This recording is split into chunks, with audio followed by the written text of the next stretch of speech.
Yspahan is a 2 to 4 player game set in late 16th century Persia, where each person takes on the role of a merchant trying to sell their wares in the ongoing trade fair that has just become the capital of Persia. Now you'll try to win favor with the Shah's supervisor and hopefully earn points, because at the end of 3 weeks, whoever is the best merchant is going to win Yspahan.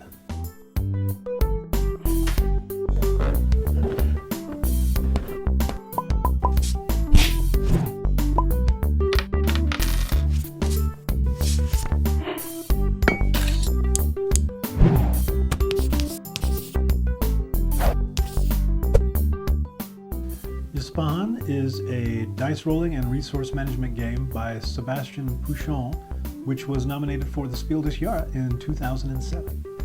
Inside the box, you've got your standard set of rules plus a handy-dandy sheet that tells you what all the cards in the game mean.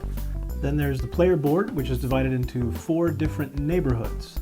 The neighborhoods are split by the crossroads, north, south, east, and west, which were the main trading lines in Persia. This makeshift trade fair developed at those crossroads and slowly grew until it got to the point to where it was actually made the capital of Persia in 1598 or somewhere close to that. Now, each different neighborhood is split up into different soaks corresponding to the different colored buildings that are there. So you have 4 different soaks in each area. There's also the caravan board, where you'll earn points by shipping your goods across the desert, doing good stuff.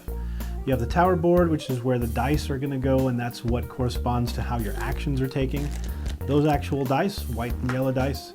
2 different resources, gold coins and camels, which you're going to be using throughout the course of the game. A deck of player cards that help you do handy things throughout the course of the game. Different player boards, 4 different colors, and at the start of the game everybody should take one of these and the corresponding cubes of that color that go along with it. Take 1 cube from each player and place it on the 0 marker of the score that goes all the way around the board. You're going to use this to keep track of your points as you gain them, and at the very end to ultimately decide who's the winner. The oldest player goes first and takes the first player token. The supervisor marker goes in the very center of the crossroads, and the 2 white cubes are used to track what turn it is. You'll set this on the first day and on the first week. Now there's 3 main ways that you gain points: by filling soaks, by shipping goods, and by constructing buildings. The soaks are the different colored sections in each neighborhood, and if you start filling in one of the soaks, you have to finish that one before you move on to another one. So I can't start over here in purple until I finish off the yellow section here. You also can't start filling in someone else's soak. If red comes over here and takes these 2, there's no way I can put a green in here. This is red's for the taking until they finish it or until it doesn't get finished.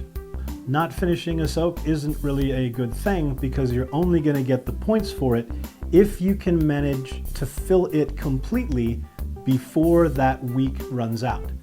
At the end of each week, you're going to be scoring the points for all of the soaks, all of the completed soaks, and you will be removing all of those cubes at the end of each week. So you'll get a chance to start over again, and if somebody started someplace and you wanted to really go there, well, you might have a chance next week, maybe. Another way to score points is through the caravan board. When you ship a good, usually off of the board, you'll be taking a good from one of the soaks and moving it up to the caravan board. You're going to fill in the lowest space on this 3-tiered section, starting from the lower left and moving to the upper right, even though that's completely backwards for me. So if I was the first person to score a good, I would take that and I would put it on this camel, and I would score myself 2 points. Yay, 2 points for me. Move myself up 2 points on the point track. But it's not just this that scores points for you. So as the game progresses, if I keep adding cubes to this, I'll keep getting the victory points for what's at the specific location, depending upon where I am when I put the goods down. Like red would get 1 point for this, I would get 1 point for this. But there are additional points that happen once the caravan fills completely, and then also at the end of the game. You get points for each cube that you have, each good that you have on the caravan board, multiplied by the highest multiplier level you made it to. So if we were to score it right now, I have a green cube on the second tier, which means I'm going to get 2 times the number of goods I have on the caravan board. 4 of them times 2, I would get 8 points. If I manage to get 3 more out here for some reason, now I'm picking up 3 times my 7 goods that are here. But red is only picking up 2 times their 2 goods, because that's as high up as they made it. So this will score once it finishes completely, and it will also score at the end of the game. So anything that you have laying there at the end of the game, it's still going to score, don't worry. And finally, there's the player board that actually shows your different buildings, the different buildings that you can create. Each one of these has the cost in camels and gold listed along the bottom. The benefit that you get is listed across the top, and we'll go over all of those a little bit later. Over here on the far right side, it lists the victory points that you'll actually get in order of buildings that you create. So the first 2 buildings that you create, regardless of which ones they are, because you can build them in any order, but the first 2 that you build aren't actually going to get you any victory points. But the next 3 buildings are going to give you 5 victory points apiece. And finally, if you can manage to build them all, that final building will give you an additional 10 victory points. How you go about taking these actions is dictated by the tower board and the dice that you're going to roll on your turn. Each turn, the starting player is going to roll all of the white dice, and you're going to distribute those to the tower board, starting with the lowest number that you rolled going in the camels section. So I rolled some 1s, those are the lowest, they're going down here. Then you take the highest number rolled and you put it up on the gold coins. I rolled some 6s, the highest number, those are going to go up on the top. Then you go back down into the goods section, starting with the lowest good and distributing the numbers as you go up. So the next lowest number was a 2, I rolled 1 of those. I rolled a couple of 3s, they're going there, and I rolled a couple of 4s, they're going there. If in this case I managed not to roll a 2, perhaps I rolled another 4. In that case, the 3s would be down here at the bottom, and then the 4s would be the next section. You're not distributing this just 1s, 2s, 3s, 4s, 5s, and 6s. No, it's the lowest number at the bottom, highest number at the top, then second lowest number, third lowest number, fourth lowest, fifth lowest. So the only way you're actually going to manage to get vases is if you actually rolled all 6 of the numbers, 1 through 6, to distribute onto the board. Once the dice have been distributed, the starting player is going to begin by taking one of the sets of dice and taking the corresponding action. The symbols on the far left kind of help you with that. Camels down at the bottom, because if you take this action, you're going to gain camels. The number of camels you get depends on how many dice you're taking. If you take that action, you're going to get 2 camels. Whee! If you take this action up at the top for gold with 2 dice, you're going to get 2 gold for that. If you take the actions for the goods in the center, the number of dice that you get is the number of goods you get to put into that neighborhood. So if I took 2 dice for the sack neighborhood here, I'm going to get to put 2 of my goods in any of the soaks that haven't already been claimed in that neighborhood. If I've already started a soak, I have to go there. But right now, since I've got anything, I can go to any one of these soaks that I want and put 2 little cubes out there. Maybe I'll start with those 2 right there. Yay, nice. And of course, if you went for that set of dice, you get to put 3 goods in the barrel section over here. Now, each person gets to choose 1 set of dice.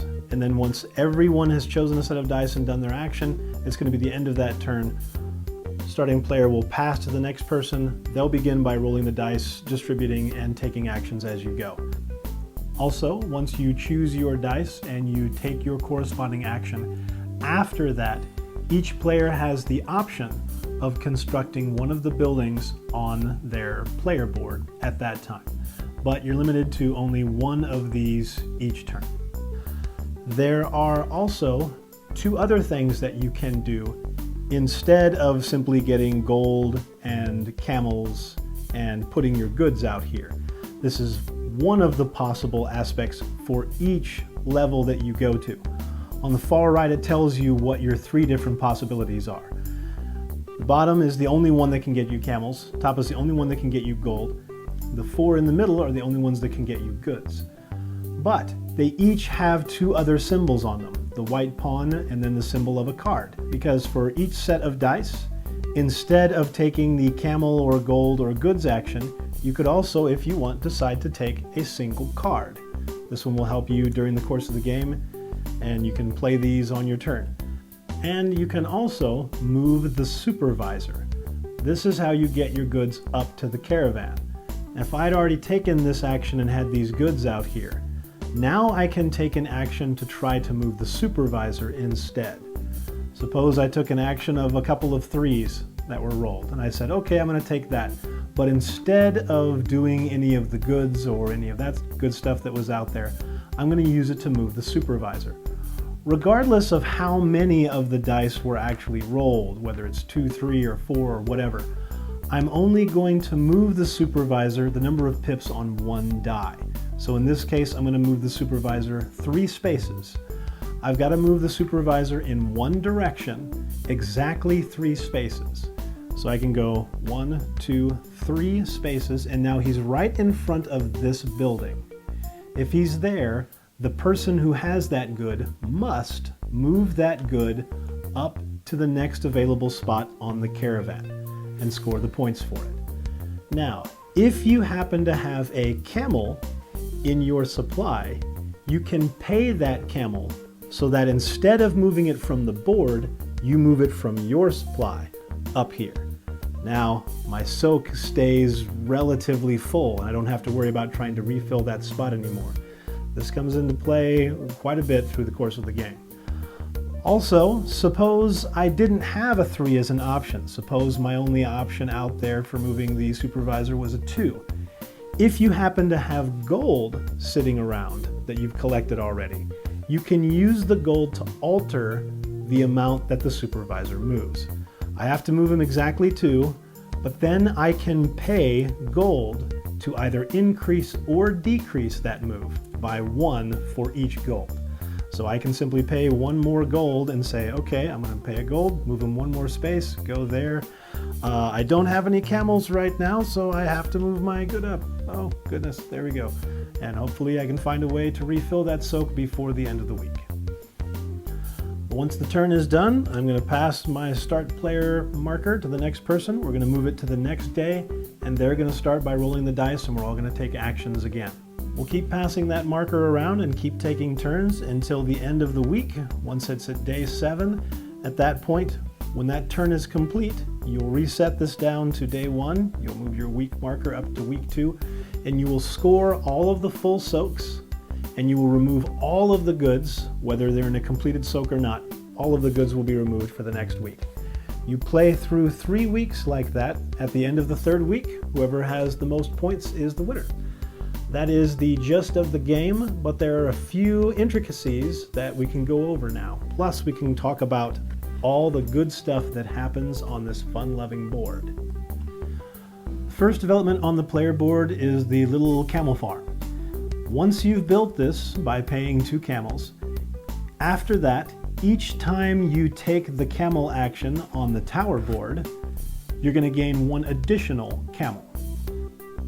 The next building is pretty much the same thing, but for gold. It costs 2 camels and 2 golds to get, but once you've got it, each time you collect gold, you're going to gain 2 additional gold. The next building over helps you in moving the Supervisor. You get to move the Supervisor an additional 3, or you get to subtract 3 from the Supervisor's movement without having to pay any money. You don't have to pay until you start with your 4th or 5th change in the Supervisor's movement. The next building, when you put any goods up to the caravan board, you get to draw a card as well. This one's pretty darn powerful. It's a nice one to get early on in the game. With the next building, Anytime you score a completed soak at the end of a week, you score 2 additional points. That's 2 points for every completed soak you have. So if at the end of a week you manage to complete 2 soaks down here in the sack area, plus 1 up here and 1 over here, you're gonna gain 2, 4, 6, 8 additional points. 2 for every soak that you completed. And finally, your little crane for hoisting goods up into the air. Every time you put goods into a soak, you get to put 1 additional good in. So, nice stuff, things that help you out a lot and will turn the tide of the game in more ways than one. What about these yellow dice? Well, these are optional dice that the starting player can buy by spending money for them before they take their roll. 3 dice, 1 gold apiece, up to a maximum of 3. But if the starting player takes these, they're only going to work for the starting player. When you roll the dice, you're going to distribute just like we did before. Lowest number going down at the bottom, highest number going up at the top, and then restarting at the bottom, working your way up for every number that was rolled. So we're looking at this situation. If the starting player chooses to take camels, they're going to get 3. If they choose to take pots, they're going to get 1. If they choose to take the sack area, they would get 1. Once the starting player has chosen, suppose the starting player chooses to take this vase up here and put themselves 1 good in the vase area. At that point, the yellow dice are removed for the second person to take theirs. They're not going to get the advantage of those, which means nobody can actually go for the sacks now. There's nothing actually there. And if anybody goes for camels, now they're only going to get 2, as the yellow dice only work for the starting player if they pay for them. You can also use your unspent playing cards to help you out when you're taking your tower action. If you've got one of these that you don't plan on using, you can discard it to give yourself 1 additional die worth when you take your action. So if I was using it to take this action by chance, I could discard a card to, instead of putting 3 goods in the sack neighborhood, with my card discarded, I could actually put 4 goods in that area. So you can use these for any of the actions here. I could use it to instead grab 3 camels from this section if I wanted to. Any of the ones that are there, you can use this to add 1 die to its effect. The only thing it's not going to change is if you move the supervisor, because that's based on the numbers on 1 pip, not the number of dice that you have. That is the game, and that's how you go about playing. There are modifications based on the number of people that you have playing. So let's go over those real quick. In a 4-player game, the only real difference is how you do the last day of the last week. On the 7th day for the 3rd week, instead of simply passing the starting player token and the next person gets to go first, you go in reverse score order at that time. So whoever's in last place out of those 4 players will actually go first. Second to last goes second, third to last goes third, and the person who's in the lead actually goes last. In a 3-player game, your only difference comes down to the caravan board. Instead of there being 4 spaces on each level, there are only 3. The lighter colored camel on each section is actually not going to get played. That's the only actual difference. Now in a 2-player game, that goes 1 step further, and you're only going to use 2 camels from each section of the caravan. Also, in a 2-player game, on the final day of the 3rd week, the last player is going to go first. The other difference in a 2-player game comes to taking your actions. Since there are going to be so many different dice out there, now the starting player is actually going to go twice. Starting player takes 1 set of dice and takes the corresponding action. Then the second player is going to take a corresponding set of dice and take their action. Then the starting player will take another action and take the corresponding dice for it. Then player token passes, re-roll the dice and redistribute. Also in this case, with a 2-player game, building is not something you get to do every turn. You actually have to take your dice and use one of your actions in order to construct one of the buildings on your player board. You don't get to do it for free. So that's Yspahan. Play it, have fun, enjoy.